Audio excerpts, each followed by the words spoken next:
Bom dia, irmãos. Vamos ler Hebreus, carta aos Hebreus, capítulo 4. Hebreus, capítulo 4.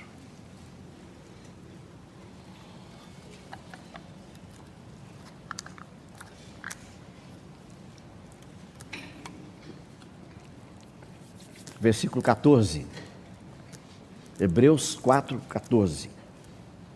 Tendo, pois, a Jesus, o Filho de Deus, como grande sumo sacerdote que penetrou os céus, conservemos firmes a nossa confissão, porque não temos sumo sacerdote que não possa compadecer-se das nossas fraquezas. Antes, foi ele tentado em todas as coisas, a nossa semelhança, mas sem pecado. Acheguemo-nos, portanto, confiadamente, junto ao trono da graça, a fim de recebermos misericórdia e acharmos graça para socorro em ocasião oportuna. Vamos ler apenas esse versículo, depois nós vamos prosseguir. Senhor, mais uma vez nós chegamos diante de Ti para agradecer e louvar e bendizer o Teu santo nome. Te agradecemos por tudo que o Senhor já fez até aqui, durante essa semana, e colocamos ainda em Tuas mãos, essa tarde, à noite, a palavra do nosso irmão, que o Senhor possa concluir aquilo que o Senhor iniciou na segunda-feira. Contamos agora, Senhor, com a Tua bênção, a Tua misericórdia. O Senhor nos conduza, através do Teu Espírito, na Tua palavra. Oramos pedindo tudo isso em nome do nosso Senhor Jesus Cristo. Amém. Irmãos, realmente o que sobrou para mim falar para os irmãos ainda hoje é muito grande, muito extenso. Então eu tenho que saber como usar esse tempo que o Senhor tem nos dado agora pela manhã. Nós paramos ontem, mencionando para os irmãos, mostrando para os irmãos o significado do propiciatório. E vimos alguns versículos no Antigo Testamento, Crônicas, Samuel, Salmos, que nos falam que o Senhor está assentado entre os querubins. Outro versículo diz que Ele está entronizado. Na verdade, eu estava olhando hoje pela manhã, eu não tinha examinado exatamente a palavra no original, mas parece que todos esses lugares que menciona, assentado, entronizado e habita, é a mesma palavra hebraica.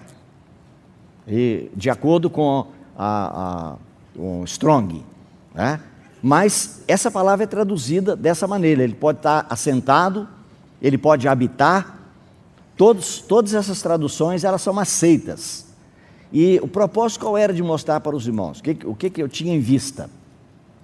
É de nós podermos chegar até esse texto de Hebreus que nós lemos agora, que há um trono da graça, há um trono da graça, há um trono de misericórdia, e também há um assento de misericórdia, porque nós vamos concluir hoje exatamente fazendo uma comparação entre o assento de misericórdia e o assento de juízo, que é o tribunal de Cristo e a misericórdia, o trono da misericórdia.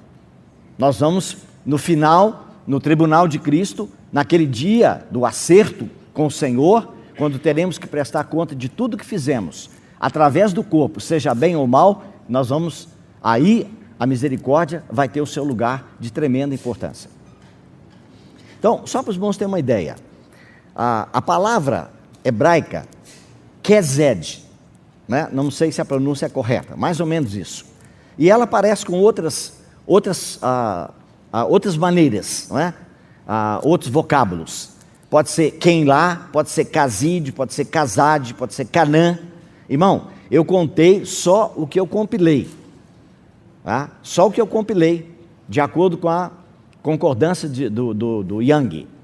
254 vezes a palavra misericórdia ou misericordioso, com tradução dessas palavras que nós mencionamos, Hakum, Hakem, Hakamim, Então, irmãos, são muitos textos no Antigo Testamento que nos falam dessa misericórdia de Deus. É uma ênfase muito grande para nós, ok? Isso foi o que nós compartilhamos. No Novo Testamento, a palavra já não é mais essa, a palavra é eleos, ou elemon, e também tem a palavra oikitirmon, das palavras fáceis da gente falar, né? Oikitirmos, oikitiro, tudo traduzido como misericórdia, bondade, benevolência, ter piedade, ter misericórdia, mas tem uma palavra, irmão, que é muito forte. É aquela que eu sugeri, se você quiser colocar na sua filha, quando você tiver. Tá? Nome lindo, Splankna. Gostou? Então escreve aí, anota aí, ó. Irmão, essa palavra no Novo Testamento é o termo que o Espírito Santo escolheu para falar exatamente da misericórdia, mas no sentido de entranhas. Está vendo? E os irmãos vão ver que, lamentavelmente, em alguns textos, essa palavra foi suprimida, ficou escondido o significado verdadeiro. Por exemplo, na carta de Paulo a Filemon, o irmão não imagina o que Paulo falou para o Filemon, a respeito do Onésimo, de como Filemon deveria receber o Onésimo. O que Paulo pediu, ele usou essa palavra, splankna, ou splankinizomai, que é o verbo, né? Então, irmãos, é muito, muito, muito significativo. Agora, para nós entendermos a questão do propiciatório, então eu pedi aos irmãos que ajudassem, eu trouxe uma transparência, não sei se dá para a gente ver corretamente, mas você vai poder entender pelo menos como é que era o propiciatório que ficava em cima da arca. E essas duas peças também são separadas. Você vai ver a arca e você vai ver o propiciatório que era colocado por cima. Então eu vou pedir o nosso irmão para nos ajudar, só para a gente já iniciar. Que beleza, ótimo. Esse de cima, da esquerda, esse é o candeeiro, né? É o candeeiro. E a outra foto é o sacerdote já dentro do Santo dos Santos, com a parte da arca embaixo, tá vendo? E o propiciatório por cima. Lá você vê que aquelas duas laterais assim em cima, aquela parte de cobertura, são as asas dos querubins, tá vendo? Então, irmão, a outra foto, irmão, por favor, que é só do propiciatório. Tá, essa é uma foto menor. Por favor, a outra. Essa maior aqui, ó. Tá vendo? Então, os irmãos, olhem bem. Na parte de baixo você tem a arca da aliança, com os varais, que eram usados para carregar nos ombros dos levitas, né? E em cima você vê que tem uma espécie de uma coroa, tá vendo? Então, dali para cima é o propiciatório. A parte de baixo, ela é feita de madeira e de ouro. Por quê? Porque ela representa a pessoa do Senhor Jesus, que ele era homem, que é o significado da madeira, e ele era Deus, que é o ouro. Mas, irmão, o propiciatório é feito todo de ouro, igual o candeeiro que apareceu na primeira foto ali. São as duas peças que são feitas totalmente de ouro. Só que o propiciatório, na questão de peso, ele é maior do que o candeeiro. O candeeiro era feito de 1 talento de ouro, que era 40 quilos. Mas o propiciatório, irmão, ele era feito, tá vendo? A parte do propiciatório é o que cobre a arca. E por cima, os querubins. Era feito de uma peça só, e a palavra de Deus diz que era feito de ouro batido. Tá vendo? Não tem como fazer cópia. Cada uma é uma peça separada. O candeeiro é a mesma coisa. Tá vendo? Indicando para nós, irmão, que a igreja não pode ser copiada. Tá vendo? Os irmãos lembram dos 7 candeeiros lá de Apocalipse, capítulo 2 e 3. São as 7 igrejas. Ok? Então, irmão, só para a gente ter uma ideia do que é essa peça tão importante. Tá vendo? Os querubins, né? Depois, se algum irmão tiver interesse, eu tenho essa transparência na minha bolsa, né? Os irmãos podem fotografar se quiser, para levar para casa, né? Se você tem um celular, que hoje quase ninguém tem celular, muito difícil, mas quem tiver, né? Você pode bater uma foto e levar, porque é muito interessante, muito, muito significativo. Ok, irmão? Obrigado, irmão, pela foto, acho que é bastante para nós aqui. Então, irmãos, vamos ver um pouquinho dessa questão agora do propiciatório. Tá? Já vimos que ele é feito totalmente de ouro. Está vendo? Era uma lâmina. E observe os irmãos, que coisa impressionante. O Espírito Santo, ele nos deu apenas a largura e o comprimento, mas ele não nos deu a profundidade. Tá? Não tem essa medida ali. Não temos como dizer que era 2 centímetros, 3 centímetros ou 4 centímetros. Mais ou menos, né, se o meu cálculo está certo, tinha mais ou menos 111 centímetros de comprimento e 66 de largura. Exatamente o mesmo tamanho da arca. Está vendo? Então, irmão, o propósito do propiciatório era cobrir aquilo que estava dentro da arca. Não esqueça disso, irmão. Esse é o ponto importante. Que ali dentro da arca estão as tábuas da lei. Está vendo? E o Senhor disse que a lei é santa, justa e boa. Não há problema com a lei. Só que Paulo chamou da lei ministério da morte. A lei não pode nos ajudar, ela condena. Ela fala da justiça de Deus, ela fala da verdade de Deus, fala da retidão de Deus. E o Senhor sabe que se fôssemos nós, tivéssemos que encarar todas as tábuas da lei, todos estamos condenados. A lei veio através de Moisés, mas a graça e a verdade através de Jesus Cristo. Então, irmão, por isso que o Senhor agora vai colocar o propiciatório por cima. Está vendo? E não deve ser retirado. Se ele for retirado, como aconteceu lá em Bet-Semes, imediatamente nós estamos expostos ao julgamento da lei. E aí, irmão, nós começamos a entender por que o Senhor vai dizer para nós tantas vezes no Novo Testamento que nós devemos ser misericordiosos. Está vendo? Por que nós devemos ser misericordiosos? Se você não é misericordioso, sabe o que significa? Você está tirando a tampa. Você está tirando o propiciatório. Você está tirando a proteção. Você está tirando a misericórdia de Deus da sua vida. E aí Tiago diz, aquele que não usou de misericórdia, o juízo também será para ele sem misericórdia. Não esqueça, irmão. Existe um julgamento para o povo de Deus. 1 Pedro 4,17 diz lá que o juízo começa pela casa de Deus. Não é pelos incrédulos, começa pela casa de Deus. Então, irmãos, o que é a importância para nós desse propiciatório? Então, convido os irmãos para abrirmos nossa Bíblia em Romanos capítulo 3. Romanos capítulo 3, versículo 21. Para ficar bem claro para nós o que Paulo está escrevendo. Mas agora sem lei. Observe, não. Sem lei. A lei está lá. Não é isso? Está lá dentro da arca, mas coberta, protegida, oculta pelo propiciatório.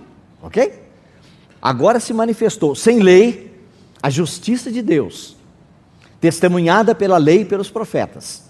Justiça de Deus mediante a fé em Jesus Cristo para todos e sobre todos os que creem, porque não há distinção, pois todos pecaram e carecem da glória de Deus, sendo justificados gratuitamente por sua graça, mediante a redenção que há em Cristo Jesus. Veja agora, em Cristo Jesus, o qual, ou a quem, Deus propôs no seu sangue como, irmãos? Tá bom. Alguém tem a palavra aí, propiciatório, na sua tradução? Tem uma irmã ali atrás? Tem, por favor? 2? Um pouquinho, os irmãos estão vendo? Irmão, a palavra propiciação está errada. Aqui não está falando do efeito, do resultado, que é apaziguar, tornar agradável, fazer paz. Não. Aqui é que Cristo foi estabelecido por Deus como propiciatório. Está vendo? Então, irmãos, a palavra aqui no grego é hilasterion, tá? E essa palavra, irmão, ela é encontrada em Hebreus, como nós lemos ontem. É a mesma palavra. Mas veja como é que ela foi traduzida em Hebreus capítulo 9.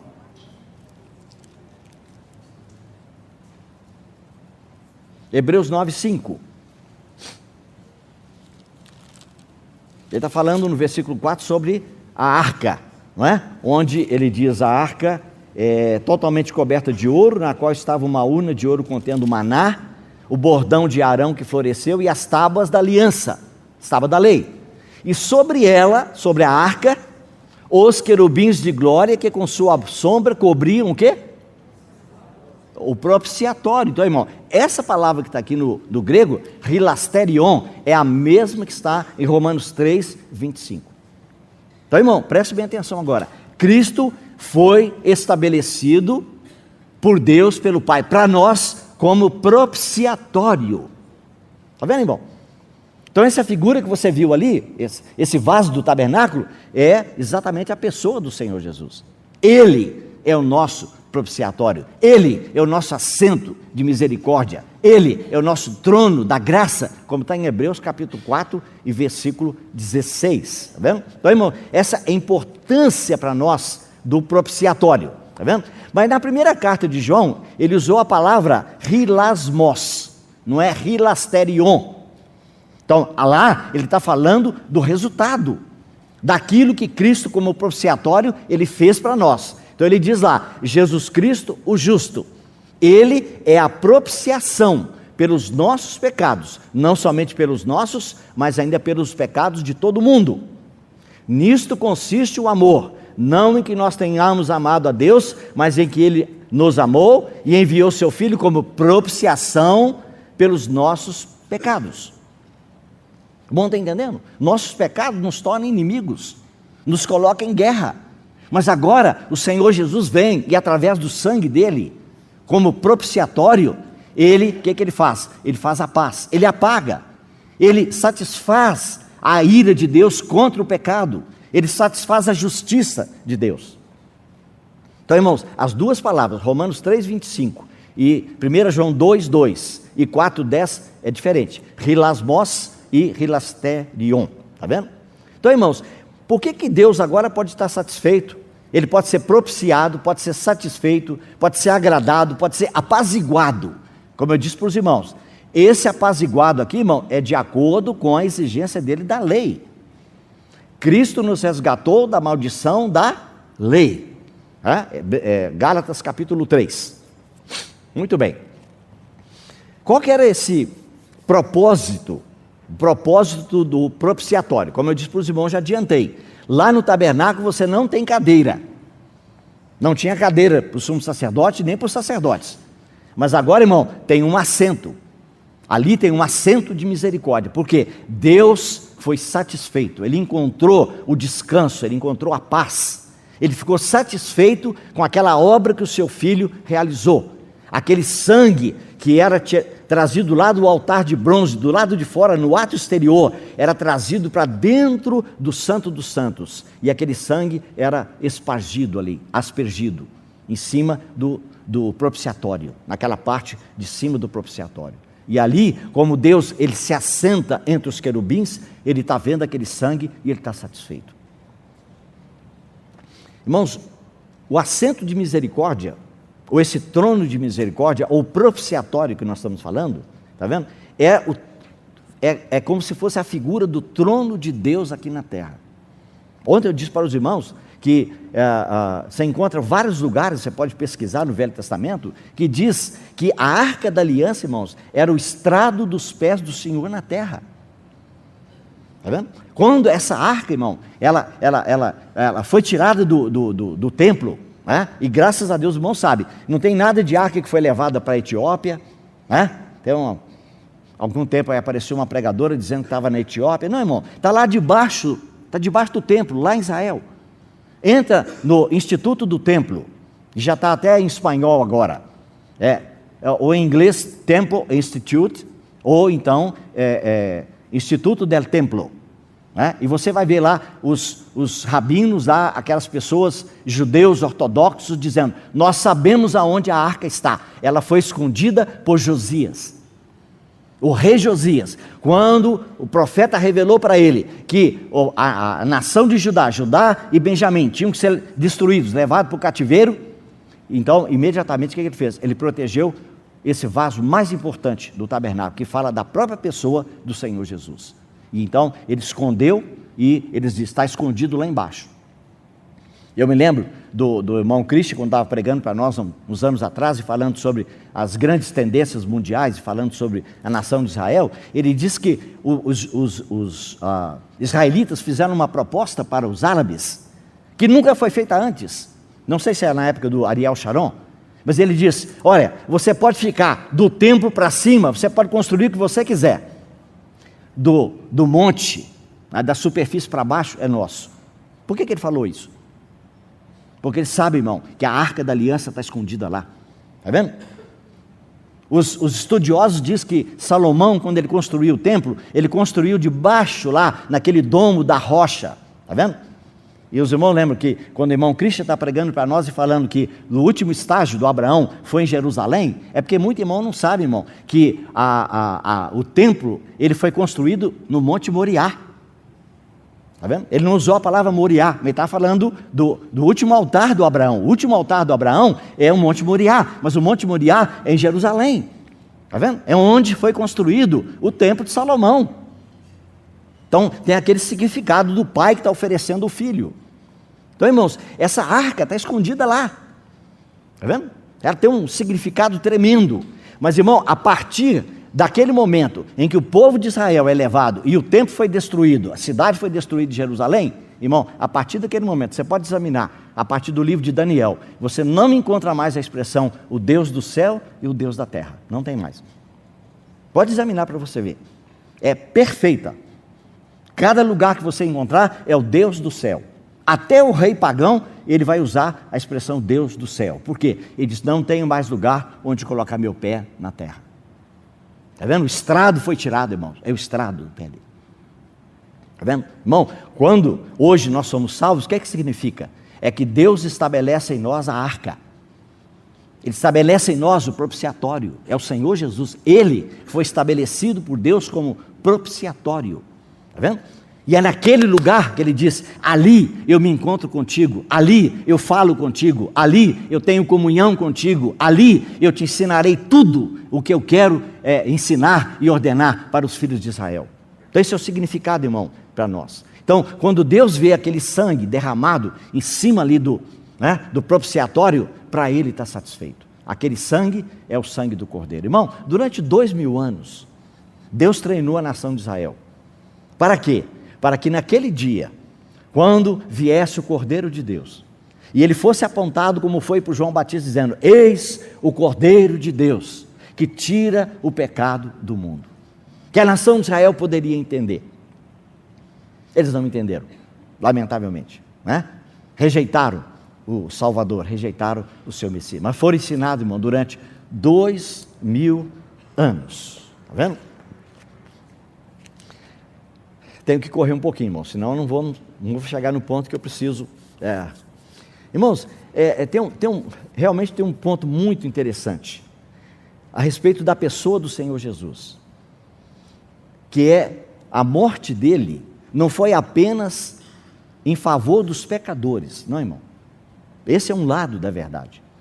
Cristo também morreu, irmãos, para satisfazer a exigência de Deus. Está vendo? O trono de Deus é estabelecido em Cristo. Está vendo? É em Cristo. É ali que o trono de Deus é estabelecido, porque o trono de Deus é estabelecido em cima da justiça e da retidão. Quando você chega no livro de Apocalipse, está escrito lá que vi no meio do trono e dos 4 seres viventes e entre os anciãos de pé um cordeiro, mas ele está no centro, irmão, no meio do trono. Está vendo? É por causa da obra que Cristo fez, está vendo? É que a justiça de Deus foi satisfeita. Está vendo? Ele foi estabelecido por Deus como propiciatório. Está vendo? E Paulo ainda diz assim: para declarar a sua justiça. Por que tem que declarar, irmão? Declarar aqui significa tornar manifesto, publicar, exibir publicamente. Por quê? Deus tem que manifestar a sua justiça. Ele não pode ser misericordioso e à custa da justiça. E aí, irmão, escuta só. Veja o que Isaías escreveu no capítulo 42. Por favor, pode procurar na sua Bíblia, se você quiser. Olha, irmão, olha esse versículo que está aqui. A misericórdia divina não poderia ser executada à custa da justiça. O caráter de Deus como governador do universo estava envolvido. Está vendo? E olha só, foi do agrado do Senhor, por amor da sua própria justiça, engrandecer a lei e fazê-la gloriosa. Olha, irmão, que versículo. Desculpe, 42, 21, desculpe. Olha, eu vou ler novamente. Foi do agrado do Senhor, por amor da sua própria justiça, engrandecer a lei e fazê-la gloriosa. Irmão, mas essa tradução ainda não é clara para nós. Fui examinar o que o irmão Darby, na tradução dele, que é uma tradução excelente, fui examinar o que ele diz. Diz assim: Jeová teve prazer nele. Olha só, irmão. Foi do agrado do Senhor, mas aqui está dizendo que esse agrado foi que Jeová se agradou nele. Esse nele quem é? É o Senhor Jesus. Está vendo? Por amor da sua retidão, da sua justiça. Então, ele, quem? Esse, que ele teve prazer nele, que é o Senhor Jesus. Ele engrandeceu a lei e a tornou honrosa. O irmão está entendendo? Por que, irmão? Por que o Senhor Jesus, ao morrer na cruz, ele engrandeceu a lei e a tornou honrosa, nobre, gloriosa? Por quê? Porque, irmão, a lei tem que ser cumprida. Está vendo? Lembra? Novamente repito para vocês. Cristo nos resgatou de quê? Da maldição da lei. Mas, irmão, não esqueça, a lei é santa, justa e boa. Não sei se você já estudou aquele capítulo 7 de Romanos, no início do capítulo 7, que Paulo faz uma comparação entre a mulher e o homem, um casal. Ele diz que a mulher está ligada ao marido por todo o tempo que o marido viver.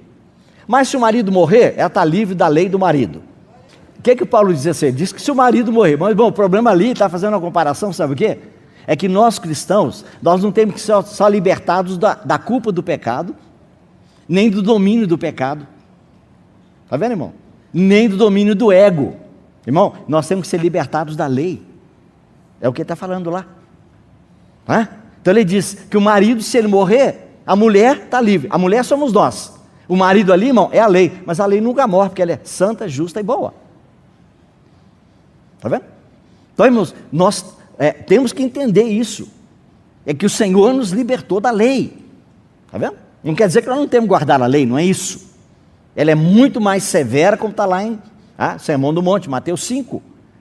Mas, irmão, agora nós somos libertados da lei, nós morremos. O que Deus fez? Ele nos pegou e nos colocou juntamente com o Cristo, e quando Cristo morreu na cruz, nós, as mulheres, morremos.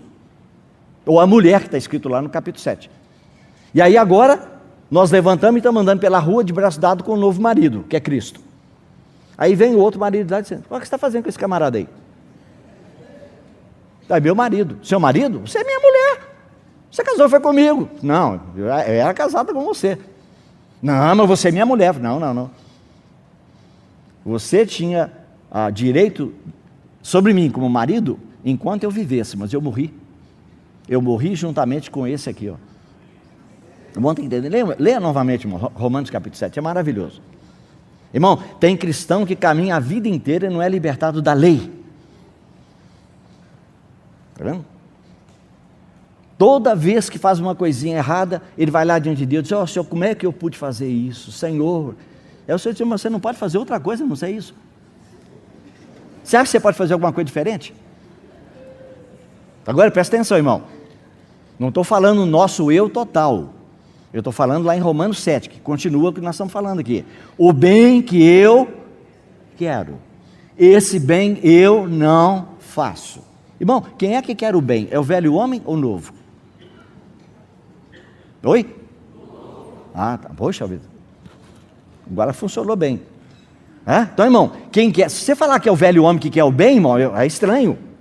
Mas esse bem que eu quero, eu não faço. E se eu não faço o bem que eu quero, já não sou eu quem faz, mas quem? O pecado que habita em mim. Irmão, esse pecado que habita em mim, esse velho homem, essa velha natureza, irmão, não muda.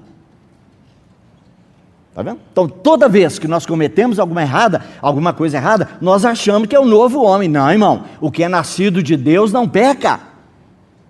Ele tem a semente de Deus nele. Está vendo, irmão? E esses dois vão continuar conosco. Lembra que eu falei do carro que funcionava a gasolina e a gás? É isso aí. A inclinação da carne é morte. A inclinação do espírito é vida e paz. Olha, irmão, eu mencionei para os irmãos aqui, só para os irmãos, mais ou menos ter uma ideia da questão do propiciatório. Tem muita informação, eu tenho que escolher o que eu vou falar para os irmãos, que pode ser de mais ajuda. O propiciatório é mencionada a largura e o comprimento, mas não é mencionada a espessura. Está vendo? Sabe por quê, irmãos? Porque algumas coisas que o Espírito Santo ocultou na Bíblia para nós, irmãos, são de tremendo significado. Está vendo?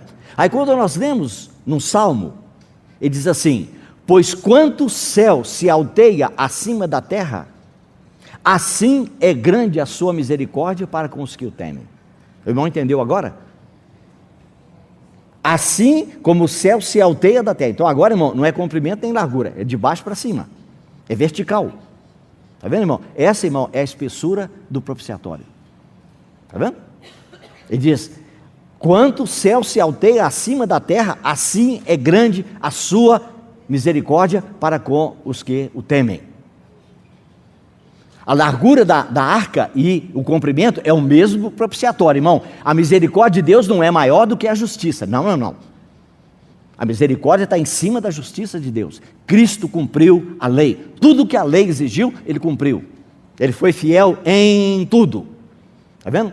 Mas aí, irmão, agora, Paulo vai dizer o seguinte, que essa dimensão da arca, está escrito lá em Romanos capítulo 11, 32, ele diz: porque Deus encerrou a todos. Essa palavra encerrar é a mesma usada lá em Levítico, quando o leproso tinha dúvida que a pessoa estava com lepra, ele era encerrado fora do acampamento. Está vendo? Os irmãos sabem, lepra é uma figura na Bíblia de pecado. E aí Paulo diz: Deus encerrou a todos debaixo da desobediência, a fim de usar de misericórdia para com todos. Está vendo, irmão? Então aqui você vê não somente o comprimento, a largura, mas a altura. Está vendo? Que nosso irmão tem enfatizado tanto para nós as 4 dimensões: altura, profundidade, largura e comprimento do amor de Deus. Aí a ornamentação do propiciatório, os irmãos lembram, nós falamos, eram os querubins, um olhando para o outro, mas também olhando para baixo, porque os irmãos lembram, lá em Pedro está escrito que a morte do Senhor Jesus são coisas que os anjos desejam prescrutar. Eles estão ali, sabe, olhando ali, interessados em saber por quê. Por que o sangue do Senhor, da glória, por que ele tem que morrer? Por que o sangue dele tem que ser derramado? Eles estão ali, tá? E não apenas isso, irmão, olha só que coisa maravilhosa. É que nós temos aqui um auditório bem grande, né? Graças a Deus, muitos irmãos, muitas irmãs. Mas, irmão, o nosso auditório é maior ainda. Feliz o pregador que consegue ver isso pela fé. Eu posso estar pregando, irmão, para um auditório de 5 pessoas.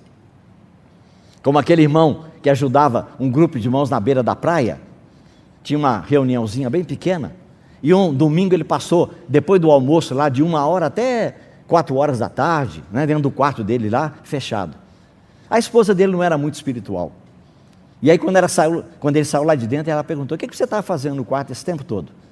Estava meditando, me preparando para falar para aqueles irmãos hoje. Ela falou: para falar para aquele grupinho de 10 pessoas? Você precisa de 3, 4 horas dentro do quarto para falar para aquele grupinho de pessoas, aqueles gatos pingados? E ele respondeu para você: mulher, quem tem um mundo espiritual diante de si, nunca tem um auditório pequeno. Olha, irmão, o que Paulo falou? Que a multiforme sabedoria de Deus. Preste bem atenção, meu irmão. Não é só a sabedoria de Deus. É a multiforme, a sabedoria de Deus em muitas formas. Será conhecida dos principados e potestades nos lugares celestiais através de quem? Não ouvi? Então, irmão, o que eu estou fazendo aqui agora, irmão, eu estou instruindo os principados e potestades. Eles estão conhecendo a multiforme sabedoria de Deus. Está vendo? Através da igreja. Tem uma finalidade para isso, irmão? Tem que ter. Claro que tem que ter. Sem dúvida nenhuma. Está vendo? Há uma tradução, irmão, nossa, na carta aos Hebreus, no capítulo 2, se eu não estou enganado, que diz lá que Deus não socorre a anjos. Se você tem aí condição de examinar versões, se você tem tablet aí com programas, examine para você ver. A palavra nunca poderia ser traduzida como socorrer. O próprio contexto mostra que o que está escrito ali é que Cristo, quando ele veio, ele não tomou a forma de um anjo. Ele tomou a forma dos descendentes de Abraão. Ou seja, veio como homem, não como anjo. Se ele vier como anjo, ele não pode morrer, ninguém pode matá-lo. Mas ele tem que vir como homem. Então, irmão, aquele versículo é a única base que tem para dizer que Deus não oferece a sua misericórdia também para os anjos. Está assustado, né? Eu não sei como é que os irmãos ouviram ontem, porque, irmão, olha, eu digo para você, o que o nosso irmão Christian tem compartilhado para nós aqui, você não imagina a profundidade e a altura disso. Eu tenho que me vigiar o tempo todo, sabe? O tempo todinho ali, ficar atento para entender o que o irmão está falando. Não é porque é difícil, não é, irmão? É porque é profundo, é rico. E eu não sei quantos irmãos que conseguem pegar, capturar essas coisinhas pequenas que às vezes ele menciona. Mas você viu o que ele falou ontem? É que Deus tem uma descendência também com Ismael. Irmão, muitos irmãos já acabaram com a nação de Israel. Tem uma denominação, irmão, que diz que hoje nós somos o Israel de Deus, que Israel acabou, não tem mais chance para eles. Quando eles rejeitaram a Jesus, acabou tudo para eles. Acabou? Então, irmão, corta Romanos capítulo 9, 10 e 11 da sua Bíblia. Joga fora. Porque está escrito lá, está vendo? Que eles vão ser novamente ser reenxertados na oliveira. Está vendo? E ele diz que quando eles forem enxertados, a glória vai ser muito maior. Está vendo? E não somente isso, mas que Deus vai salvar toda a nação de Israel. Todo Israel será salvo. Sabe o que é isso, irmão? Isso é misericórdia. Sabe, hoje nós cantamos, ó profundidade das riquezas, né? Irmão, nós não sabemos por que nós estamos cantando. A gente acha que é só versículo da Bíblia. Não, irmão, aquilo ali é a conclusão do capítulo 11 de Romanos, quando Paulo chegou ali e falou, Senhor, o que é isso, Senhor? Esse é o plano que o Senhor tem para o futuro? Se o Senhor é? Eu vou salvar todo esse povo. Irmão, quando você lê aquela experiência de Agar, está vendo? Lá está escrito que Deus ouve. Irmão, ele ouviu o choro de uma criança árabe. Não somente isso, irmão. Um dos filhos dos descendentes lá das 12 tribos, porque você vê, Jacó teve 12 filhos, mas Ismael também teve 12. Lê para você ver os descendentes de Ismael, são 12 tribos. Uma delas chama-se Dumá. E tem uma profecia em Isaías, irmão, que está escrito lá, né, que o profeta Isaías está dizendo assim, gritam-me de Seir. É de lá, é do meio dos árabes, está vendo? E é uma profecia sobre Dumá. E aí, alguém de lá, dos árabes, está gritando para o profeta de Israel. Porque o profeta está escrevendo, dizendo, alguém está me gritando lá de Seir. O que ele está gritando? Ô guarda, a que hora nós estamos da noite? Quantas horas são? Isso aí. Aí está vendo que o dia vai amanhecer. Sabe por quê, irmãos? Porque os árabes, normalmente, eles são nômades.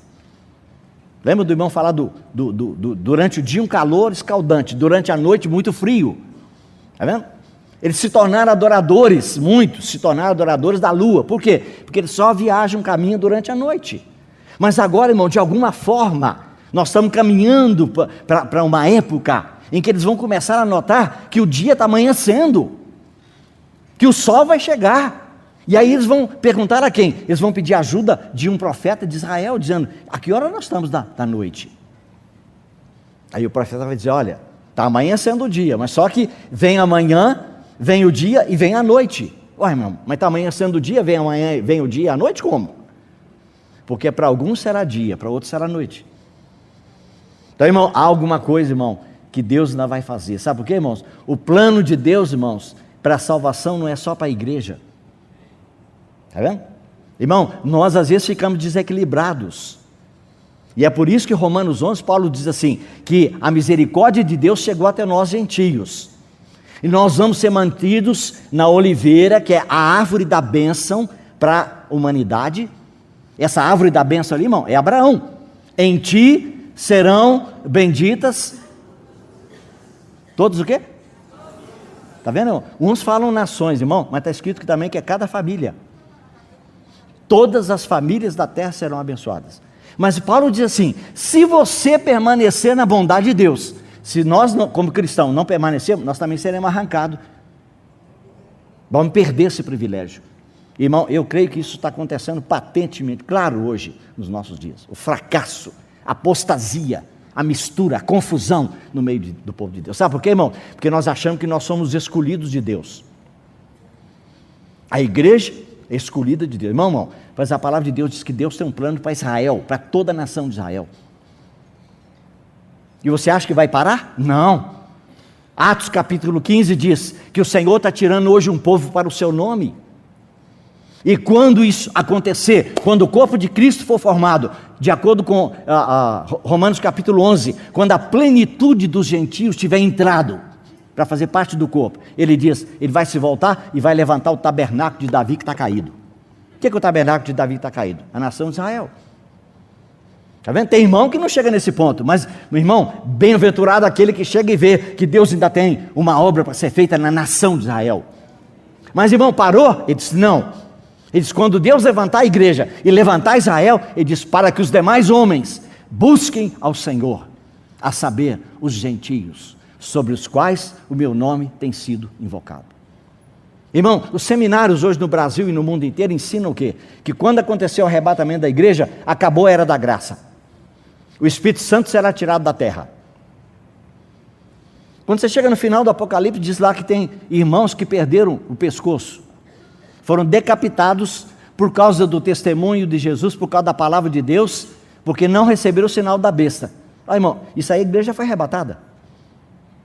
Como é que você pode ter uma pessoa que dá o pescoço para ser cortado na época do anticristo, por amor à palavra de Deus e ao testemunho de Jesus, sem o Espírito Santo e sem a graça? Hoje, com o Espírito Santo e com a graça, nós não damos uma unha.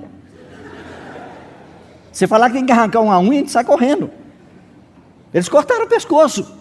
Então, irmão, essa graça, irmão, não passa, ela não acaba. Não acaba nunca. Nunca. Irmãos, a única pessoa que poderia ficar diante de Deus, de acordo com os 10 mandamentos, de acordo com as tábuas da lei, essa pessoa é o Senhor Jesus. Ele é o único que poderia dizer, eu estou aqui, diante do Pai, diante do Criador, em mim nada pode ser encontrado que contraria a vontade dEle, os mandamentos dEle. Quem de vós me acusa de pecado? Quem de vós me argue de pecado? Ninguém. Mas, irmão, esse que guardou, de acordo com o Salmo 40, que a lei estava dentro do seu coração, irmão, ele se colocou na posição de receber todo o julgamento, tudo aquilo que deveria cair sobre nós, como o nosso irmão terminou falando hoje pela manhã, irmão Romeu. Ele é o único, irmão, está vendo? Ao invés de vir à terra como o executor da lei, aquele que executa a lei, e ele poderia fazer isso, ele expôs o seu coração santo, a sua vida santa e pura, à justa espada da lei. Ele que disse, a tua lei está dentro do meu coração. Então, irmão, esse é o propiciatório. Está vendo? O Senhor Jesus foi estabelecido por Deus como nosso propiciatório. Está vendo? Pela fé no seu sangue, aquele sangue que é derramado em cima do propiciatório. A tempestade da ira de Deus já caiu sobre ele. Não pode mais tocar aqueles que correram para a cidade de refúgio. Nós já corremos para a cidade de refúgio. É assim, irmãos? 6 cidades no Velho Testamento. 3 e 3. Estude isso, irmão, maravilhoso. Está vendo? E lá, nós corremos para lá, e naquela época o ancião vai examinar para ver se essa pessoa cometeu um crime culposo ou doloso, se foi intencional ou não. Se ele cometeu um crime que não foi intencional, que é chamado de culposo, então ele ficava lá naquela cidade e não podia pôr o pé para fora da cidade. E ele permaneceria lá até que o sumo sacerdote daquela época morresse. Aí os irmãos sabem o que significa isso, né? Que Cristo é a nossa cidade de refúgio. Aí os irmãos lembram? Uma delas é aquilo que o irmão Cristo falou, os ombros, ó. Tá? Bom exemplo? Siquém, né? A outra é Hebron. São 6. Cada nome daquele, irmão, significa um aspecto da obra de Cristo em nosso favor. Está vendo? Cada uma delas fala dessa obra de Cristo. Mas agora, irmão, nós corremos para essa cidade. Lembra Hebreus capítulo 6? Nós que corremos para o refúgio. Nós já corremos para a cidade de refúgio. Cristo é nossa cidade de refúgio. Mas agora, irmão, tem uma condição. Nós não podemos sair dessa cidade, não podemos sair dele. Está vendo? Agora vamos poder sair um dia, de acordo com a tipologia do Velho Testamento, quando o sumo sacerdote morrer. Mas Cristo, irmão, é o nosso sumo sacerdote, com uma diferença: ele vive para sempre. Então, quando é que nós vamos sair da cidade de refúgio? Nunca, jamais. Irmão, entendeu? Então, irmão, essa é a figura que nós temos na palavra de Deus, a respeito do propiciatório, tá? Deixa eu mostrar para os irmãos mais alguns pontinhos aqui. Desculpe, eu não vou pedir para você ler, né? Como eu falei para os irmãos, posso depois passar para quem quiser, para quem desejar. Esses versículos, não tem comentário, não é sermão, não tem nada, que só tem versículo da Bíblia, tá? Mas mostrar para os irmãos a ligação entre misericórdia de Deus e regeneração. Por exemplo, Jesus contou aquela parábola do publicano, e diz que o publicano, estando de pé ao longe, ele não ousava nem ainda levantar os olhos ao céu, mas batia no peito dizendo: ó Deus, sê propício. Está vendo? Então, ou seja, é o resultado do propiciatório. Então, aquele papel do propiciatório, que é Cristo, ele diz: sê propício a mim, não pecador, mas o pecador. Tá? Então, a palavra que ele usou aqui, ser propício, no grego é hilasmos. Tá? Ele não usou a palavra hilasterion, que é o propiciatório. Ele usou a palavra que é o resultado, a ação, aquilo que Cristo fez por nós. Na carta de Pedro, ele disse: não por obras bendito Deus e Pai de nosso Senhor Jesus Cristo, que segundo a sua muita misericórdia, nos regenerou para uma viva esperança, mediante a ressurreição de Jesus Cristo dentre os mortos. Irmão, estão vendo? A misericórdia. Tito escreveu: não por obras de justiça praticadas por nós, mas segundo a sua misericórdia, ele nos salvou mediante o lavar regenerador e renovador do Espírito Santo. No capítulo 2 de 1 Pedro: vós sim, que antes não erais povo, mas agora sois povo de Deus, que não tinhas alcançado misericórdia, mas agora alcançastes misericórdia. Irmão, estão vendo? Versículos que falam sobre a nossa regeneração, o novo nascimento, o perdão de Deus eterno. Está vendo? E Paulo, escrevendo aos Romanos: porque assim como vós também outrora fostes desobedientes a Deus, mas agora alcançastes misericórdia. Paulo diz: mas por esta razão me foi concedida misericórdia, para que em mim, o principal, evidenciasse Jesus Cristo a sua completa longanimidade, e servisse eu de modelo a quantos hão de crer nele para a vida eterna. Quando aquele homem endemoniado, aquele gadareno, quando o Senhor o libertou, e certamente ele não conhecia o Senhor, ele ficou tão impressionado, tão desejoso, que ele disse: Senhor, me deixa ir junto contigo. O Senhor respondeu para ele: o Senhor, porém, não lhe permitiu, mas ordenou-lhe: vai para a tua casa, para os teus, anuncia-lhes tudo o que o Senhor te fez, e como teve misericórdia de ti. E aí, finalmente, para a gente poder entender a ligação entre misericórdia e regeneração, a parábola daquele credor incompassivo. Foi perdoado em 10.000 talentos, mas não perdoou o seu conservo, que devia 300 denários. Então, irmão, isso aqui é só para os irmãos verem. O início da nossa carreira é tudo em cima da misericórdia de Deus, sabe? Das ternas misericórdia, da misericórdia das entranhas de Deus por nós, ok? Muito bem. Com respeito à misericórdia, quando a palavra de Deus diz: bem-aventurados os misericordiosos, porque eles alcançarão misericórdia. Eu quero ler para os irmãos algumas palavras que eu copiei de um autor chamado Oswald Sanders. né, num pequeno comentário dele sobre Mateus, sobre o Sermão do Monte. Ele diz assim: a misericórdia é sempre oferecida aos que não a merecem. Se fosse merecida, não seria mais misericórdia, mas simplesmente justiça. É possível ter paixão pela justiça e ao mesmo tempo é possível ter paixão pela justiça e ao mesmo tempo não ter misericórdia, nem compaixão daqueles que precisam dessa misericórdia. A misericórdia é a capacidade de participar da condição do outro, sofrer pelo que ele sofre e se condoer pelo seu problema. Irmão, está entendendo? É isso, irmão, que Deus, quando fala que Deus é misericordioso, a misericórdia dele conosco, é isso que ele faz. Nós somos voltados naturalmente, mais voltados à censura do que à misericórdia. Por isso, devemos examinar nossos próprios procedimentos e atitudes para ver se realmente somos misericordiosos. A justiça, ela pode ser fria, severa e insensível. Por isso, nessa bem-aventurança, Jesus fala da felicidade daquele que tem compaixão. A nossa natureza caída se manifesta mais na crítica e na retaliação, ou seja, de dar de volta aquilo que alguém nos fez, do que na misericórdia. A piedade pode ser algo estéril. Para que a piedade que sentimos por alguém se torne misericórdia, ela deve passar de uma simples emoção a uma ação cheia de compaixão. Misericórdia não é apenas um sentimento de compaixão, ela se expressa em atividade misericordiosa. Está vendo? Nós precisamos andar 1 quilômetro no sapato dos outros, precisamos entrar nos sentimentos deles e depois agir de acordo com isso.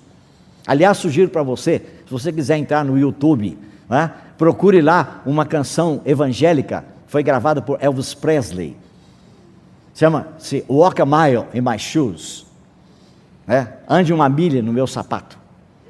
É um cântico voltado para isso aqui, irmão. Nós temos, para julgar as pessoas, você tem que entrar naquele sentimento da pessoa, na experiência da pessoa, ou seja, a figura de você calçar o sapato dela para ver se lá dentro tem pedra, se tem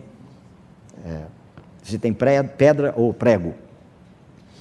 A misericórdia, embora ela não tolere o pecado, ela se esforça para consertar os estragos do pecado. A misericórdia encoraja os que caem a começar de novo.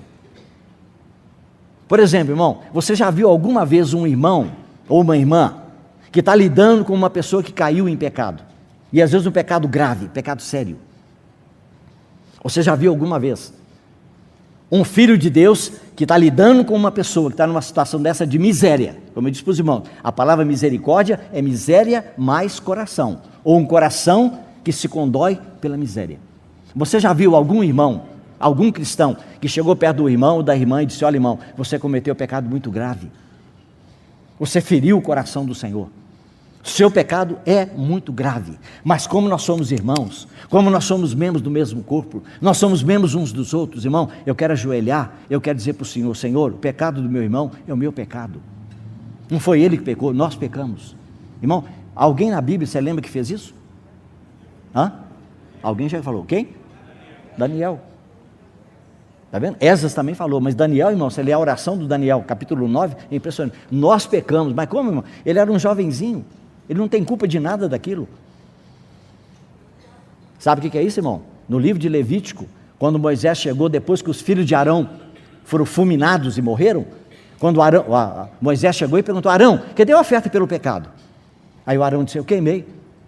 Se você não comeu a oferta pelo pecado, irmão, Arão tinha que comer a oferta pelo pecado. É isso que eu estou falando aqui para os irmãos, que o meu entendimento é você sentar, ajoelhar com o irmão e dizer: Senhor, o pecado do irmão é meu pecado, Senhor, o pecado dele é muito grave, eu quero dividir com ele.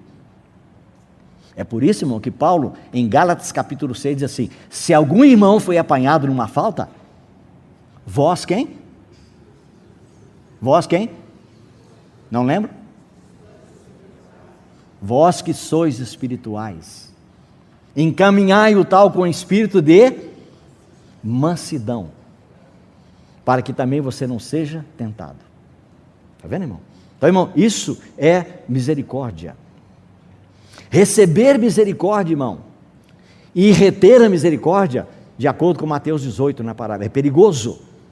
Se nós formos alvos da misericórdia, também seremos misericordiosos. Aqueles que relutam em mostrar aos outros a misericórdia que receberam tão abundantemente de Deus, ficam numa posição perigosa. Está vendo? No curso da justiça, nenhum de nós poderia ver a salvação. Nós oramos pedindo misericórdia, e essa mesma oração ensina a todos nós que devemos retribuir os atos de misericórdia. Irmão, sabe quem escreveu essas palavras agora, essas últimas? Você não vai acreditar. Shakespeare. Isso aqui apareceu, eu copiei, não sei de onde que é, eu nunca li, né? Shakespeare mal conheço, mas está escrito lá que é no Mercador de Veneza. No curso da justiça, nenhum de nós poderia ver a salvação. Nós oramos por misericórdia, e essa mesma oração ensina a todos nós que devemos retribuir os atos de misericórdia. Olha, irmão, deixa eu só te mostrar rapidamente, vou só citar para os irmãos aqui. Essa palavra que eu disse para os irmãos, da splanquiná, que é traduzido como entranhas, afetos, coração, compaixão, benevolência. Então essa é a palavra forte. É a mesma palavra que Racan, o Racamim, do hebraico do Velho Testamento. Essa é a palavra equivalente. Quando lá falava das entranhas de Deus, das ternas misericórdias. Essa palavra terna significa misericórdia da entranha, do ventre. Está vendo? Aí, o versículo que foi colocado lá no anúncio para os irmãos, do meu assunto, era Lucas 1,78. Graças às entranhas de misericórdia do nosso Deus. Está vendo? Esse é um texto. E nós temos um lugar que as entranhas, o ventre, é mencionado de forma literal, para mostrar para os irmãos que o que o Espírito Santo está falando é exatamente dessa parte, do ventre, as entranhas. Este homem, Judas, adquiriu um campo com o preço da iniquidade, e precipitando-se, rompeu-se pelo meio, e todas as suas entranhas, splanquiná, se derramaram. Todo mundo está entendendo? Então, essa é a palavra, irmão, que é usada aqui, figurativamente, da entranha. Está vendo? Paulo, quando está escrevendo para os Coríntios, ele diz assim: não tendes limites em nós, mas estáis limitados em vossos próprios afetos. Irmão, essa palavra afeto no grego é splanquiná. Vocês estão limitados nas suas entranhas. Irmão, muda completamente. A força da palavra é muito maior. Está vendo? E ele diz, falando de Tito, ele diz: e o seu entranhável afeto. Está vendo? Esse entranhável aqui diz, é a afeição das entranhas, do ventre de Tito por vós, cresce mais e mais. Em Filipenses ele diz: Deus é minha testemunha da saudade que tenho de todos vós, na terna, splanquiná, misericórdia de Cristo Jesus. No capítulo 2, se há, pois, alguma exortação, alguma consolação de amor, alguma comunhão do Espírito, se há entranhados afetos de misericórdia. E em Colossenses tem a ordem para nós: revesti-vos, pois, como eleitos de Deus, santos e amados, de ternos afetos, splanquiná, de misericórdia, de bondade, de humildade, de mansidão, de longanimidade. E aí, irmão, quando Paulo escreveu a Filemão, ele disse: eu estou envio de volta em pessoa, vocês estão mandando de volta o Onésimo, está vendo? Desculpe,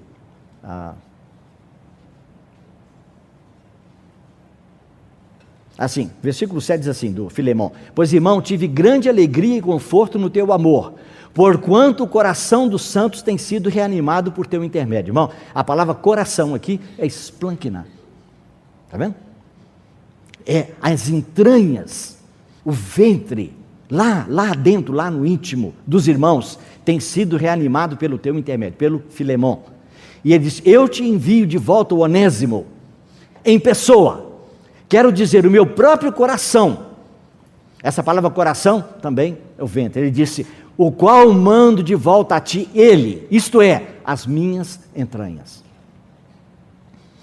Sim, irmão, que eu receba de ti no Senhor este benefício. Reanima-me o coração. No original, reanima-me as entranhas, o ventre, em Cristo. E 1 João diz: aquele que possui recursos desse mundo e vira seu irmão padecer necessidade e fechar-lhe o seu coração, esplancna, entranhas, como pode permanecer nele o amor de Deus? Irmão, a igreja ainda precisa ser restaurada numa coisa. Muita coisa já foi restaurada, menos, está vendo, irmão? Isso aqui, irmão, não foi restaurado. Irmão, o dia que a igreja for restaurada, nós vamos entender realmente que tudo que nós temos não é nosso. Então o irmão disse: não, irmão, eu tenho uma fortuna muito grande, mas foi o meu bisavô que conseguiu. Ah, é? Seu bisavô? É, muito bem. Ele passou para quem? Ah, passou para o meu avô. Aí seu avô passou para quem? Ah, passou para o meu pai. Aí meu pai morreu, passou para mim. É? Mas você creu no Senhor Jesus? Crê. E no dia que você creu, você perdeu tudo. Está certo ou errado, irmãos? Hã? Difícil de responder, né? Irmão, leia a história do rico e do Lázaro. E você vai ter uma tremenda dúvida ali. Lá não tem uma palavra que diz que aquele homem rico está naquele lugar porque não creu. Nenhuma. Aliás, Abraão respondeu para ele, irmão, um negócio: ou você que pensa de outra maneira, ou você tem que caminhar para o espiritismo. Ele disse: filho, lembra-te que na vida recebeste bens. Está falando com o rico. E Lázaro somente males. Agora ele é consolado e você é atormentado. Ué, irmão, é por isso que você vai para aquele lugar lá, que está sofrendo lá no fogo? Então, irmão, olha, todo mundo está recebendo bens aqui na terra, abre os olhos. Não vou nem pedir para levantar a mão, que eu sei que o auditório é capaz todo levantar a mão aqui. Recebeu bens aqui na terra, você vai receber males lá. Irmão, não é isso? Está vendo? Aquela pessoa, irmão, ele fez mau uso do dinheiro. O Lázaro, irmão, aquilo ali, irmão, não é parábola. Pode ver nas Bíblias atuais não tem mais a palavra parábola, porque tem o nome de uma pessoa, Lázaro. E o Senhor Jesus não deu o nome do rico para não machucar e não ferir a família dele. Mas aquele irmão, aquilo ali é uma página da eternidade. É uma página da vida além. Tá vendo? Aquele homem, irmão, ele não usou o dinheiro corretamente. Outra coisa, irmão, ele não está no inferno. Na nossa tradução é lamentável, os nossos tradutores misturaram tudo o que é Hades, o que é Geena, o que é a Tártaro, está vendo? Eles misturaram tudo. Mas, irmão, o que está escrito lá é que o homem rico, ele está no Hades. E quem está no Hades, irmão, ainda não foi julgado. Não é final. Está vendo? Então, irmão, cuidado. Porque aquele homem que ele não teve foi misericórdia. O que ele deveria ter feito é exatamente aquilo que o bom samaritano fez. Mas o outro ficou lá com os cachorros, os cães lambendo as feridas dele. Ninguém lhe dava nada para comer. Então, irmão, não tem uma palavra ali, nenhuma, dizendo: você não creu no Senhor Jesus. Não.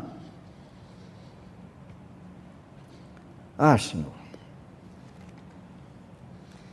Irmãos, as pessoas que Jesus socorreu, né? Se eu mencionasse para você Mateus, Marcos, Lucas e tudo mais, você vai ver que todos os lugares que diz Jesus teve compaixão das multidões, Jesus teve compaixão do cego, Jesus teve compaixão do leproso, Jesus teve compaixão da multidão várias vezes. Ele via aquela multidão que não tinha o que comer.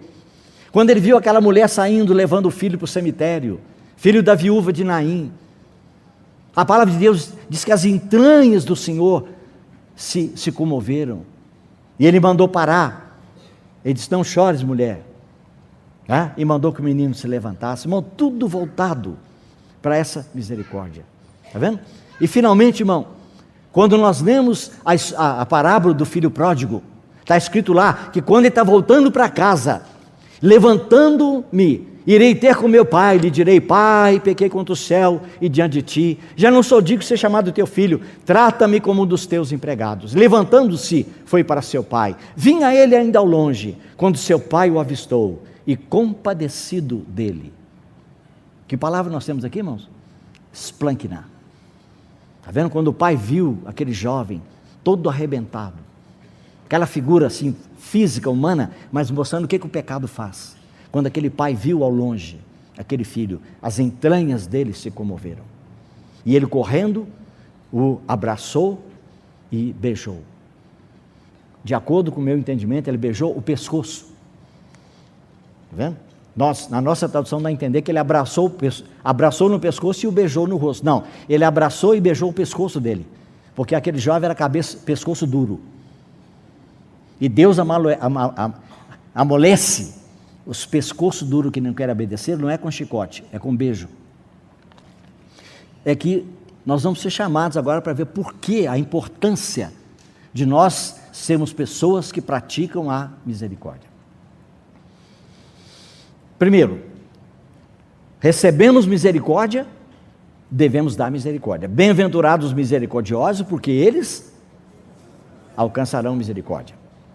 Sede misericordiosos, como também é misericordioso o vosso Pai. Não julgueis e não sereis julgados. Não condeneis e não sereis condenados. Perdoai e sereis perdoados. Dai e dá-se-vos-á. Boa medida, recalcada, sacudida, transbordante, generosamente vos darão. Porque com a medida com que tiverdes medido, vos medirão também. Irmão, nós só lemos esse versículo aqui, de medida sacudida e transbordante, e deitada no nosso regaço, só pensamos em termos de dinheiro. Vou dar 10 aqui, vou receber 100.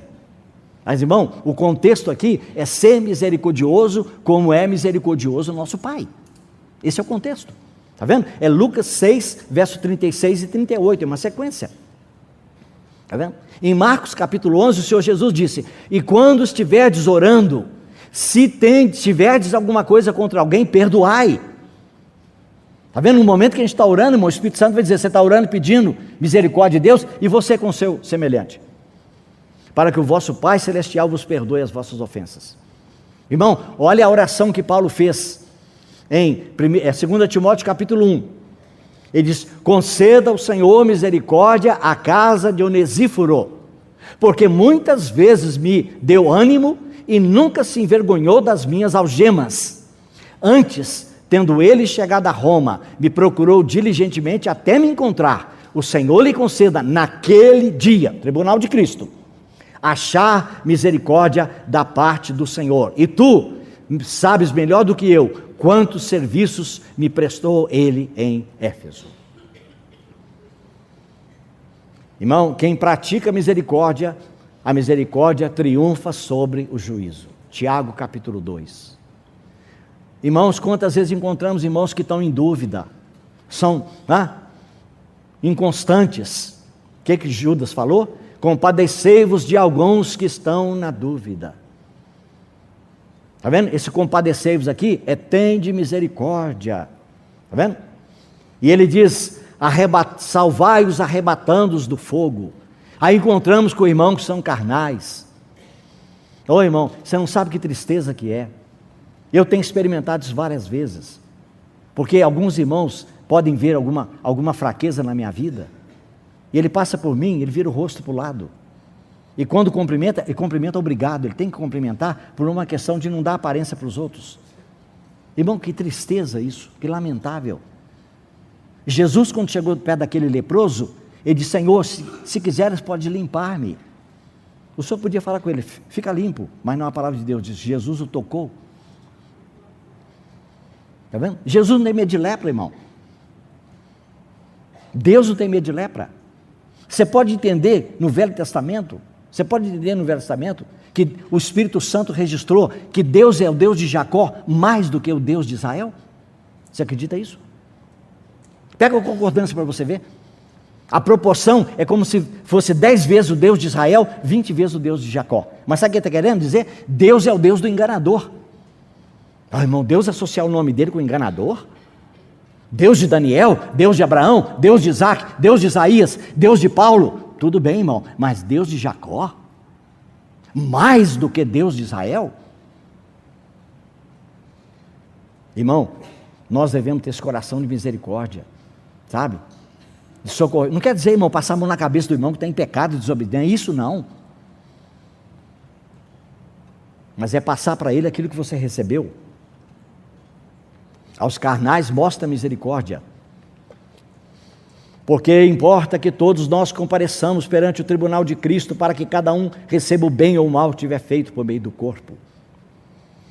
Tu, porém, porque julgas teu irmão, e tu, porque desprezas o teu irmão, pois todos compareceremos perante o tribunal de Cristo. Portanto, és indesculpável, homem, quando julgas quem quer que sejas, porque no que julgas a outro, a ti mesmo te condenas, pois praticas as próprias coisas que condenas. Romanos capítulo 2. Tudo quanto fizerdes, fazei-o de todo o coração como para o Senhor e não para homens, cientes de que recebereis do Senhor a recompensa da herança.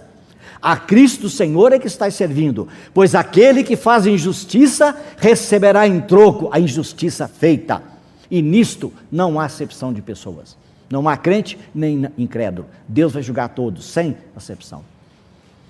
Não julgueis para que não sejais julgados, pois com o critério com que julgardes sereis julgados, e com a medida com que tiverdes medido, vos medirão também. Ora, se invocais como Pai aquele que sem acepção de pessoas julga segundo as obras de cada um, portai-vos com temor durante o tempo da vossa peregrinação. Não devias tu, servo, igualmente compadecer-se do teu conservo, como também eu me compadeci de ti?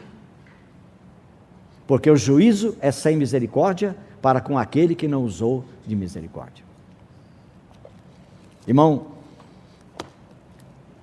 entrego nas mãos do Senhor essas palavras e só termino dizendo para vocês. Eu não tenho a menor dúvida que quando nós chegarmos no tribunal de Cristo, o Senhor vai mandar trazer a lista de todos os meus erros, todos os meus pecados que eu não confessei e que eu não coloquei debaixo do sangue. Os irmãos sabem, não há ninguém que escape. Se nós não confessamos, irmão, aquele pecado que nós cometemos, fica lá. Naquele dia, ele vai aparecer. Está vendo? Por isso que ele fala, injustiça feita vai ser recebida. Deus vai dar o troco. Então vai ser nesse dia. Então eu costumo dizer que a minha lista, eu não sei o tamanho que vai ser. Já viu aquelas listas que as moças escrevem para os cantores que elas amam, gostam muito? Né? Eu te amo, eu te amo, eu te amo, e vai abrindo aquela papelada assim, ó, não sei quantos, né? Quantos metros. A minha é bem maior. Está vendo? E naquele dia, irmão, todos nós, eu tenho certeza que a nossa lista vai aparecer. E aí, de repente, depois que lê, aparece aquela lista enorme lá, no tribunal de Cristo. Aí o Senhor vai dizer para um dos anjos dele, dizendo, traz a outra lista do Delcio Meirelles. Aí eu vou bambear pelas pedras, dizer, o Senhor tem outra lista? Ele diz, tem. Poxa Senhor, essa aqui já é bastante, não, tem mais uma. Só que agora, irmão, tem uma lista, ele fala, coloca do lado, bate um preguinho aqui e coloca a outra lista do lado. E vamos puxar aqui, esticar as duas. E aí essa outra lista agora, ela é maior do que a outra. Só que nessa lista está escrito lá em cima, não os pecados do Delcio Meirelles, mas os atos de misericórdia do Delcio Meirelles. Nesse momento, irmãos, se cumprirá Tiago 2,13. A misericórdia vai triunfar sobre o juízo. Se assim como você usou de misericórdia, sua lista está apagada. Não por causa da minha misericórdia, por causa do sangue do Senhor. Mas aquele julgamento, irmão, o juízo é vencido pela misericórdia. Deus os abençoe, irmãos. Obrigado pela paciência de me ouvir nesses dias. E, mais uma vez, repito, grande privilégio para mim, grande alegria de ter estado com os irmãos aqui nesses dias. Pai, entregamos em Tuas mãos essas palavras. Pedimos que o Senhor tenha misericórdia de tudo aquilo que falamos e dissemos que não seja do Teu agrado. E voltando para casa, Senhor, que cada irmão seja ricamente abençoado pelas palavras do nosso irmão Christian, palavras do irmão Romeu e pelas minhas palavras, Senhor. Tudo que desejamos é a glória e exaltação do Teu nome. Que a Tua obra seja completada na vida do Teu povo, a Tua igreja seja edificada. E que os pecadores que ainda não Te conhecem possam vir ao conhecimento da salvação da grande misericórdia de Deus em Cristo Jesus. No nome dele, nós oramos agradecidos. Amém.